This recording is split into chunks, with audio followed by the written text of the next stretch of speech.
UCC की चर्चाएं हर तरफ हो रही हैं और विपक्षी पार्टियां सरकार पर हमलावर हैं। इसे कई धर्म नेताओं द्वारा एक तरफा कानून भी कहा जा रहा है। तो चलिए जानते हैं आखिर यूसीसी क्या है। यूनिफॉर्म सिविल कोड, समान नागरिक संहिता, यानी कि देश के हर एक नागरिक के लिए समान कानून, चाहे वह हिंदू, पारसी या मुसलमान हो। इसके लागू होने के बाद देश में विवाह, तलाक, एडॉप्शन, संपत्ति बंटवारे और सारे पर्सनल लॉ हर नागरिक के लिए एक हो जाएंगे।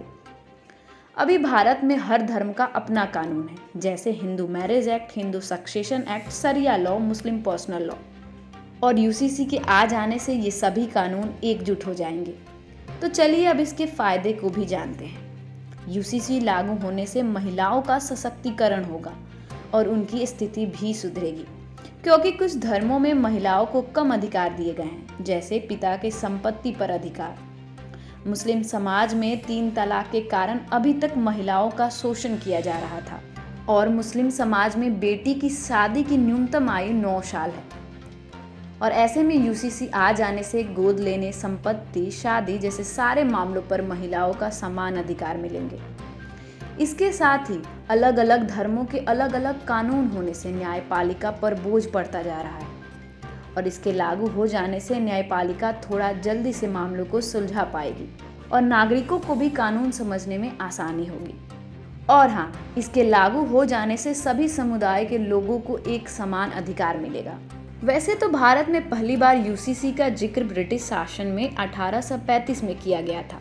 संविधान के अनुच्छेद 44 में भी कहा गया है कि हर नागरिक के लिए समान नागरिक संहिता लागू करना सरकार का दायित्व है। लेकिन सवाल है, आखिर लोग इसका विरोध क्यों कर रहे हैं और अभी तक ये क्यों नहीं लागू हो पाया। भारत एक ऐसा देश है जो संस्कृति की विविधता से भरपूर है। यहाँ कदम कदम पर रीति रिवाज बदल जाते हैं। केवल एक हिंदू धर्म में ही 1000 रीति रिवाज और परंपराएं हैं और ऐसे में एक कानून से सभी को संतुष्ट करना काफ़ी कठिन हो जाता है। और साथ ही विपक्ष का कहना है कि विविधता ही तो भारत की पहचान है और यूसीसी उसे खत्म कर देगी।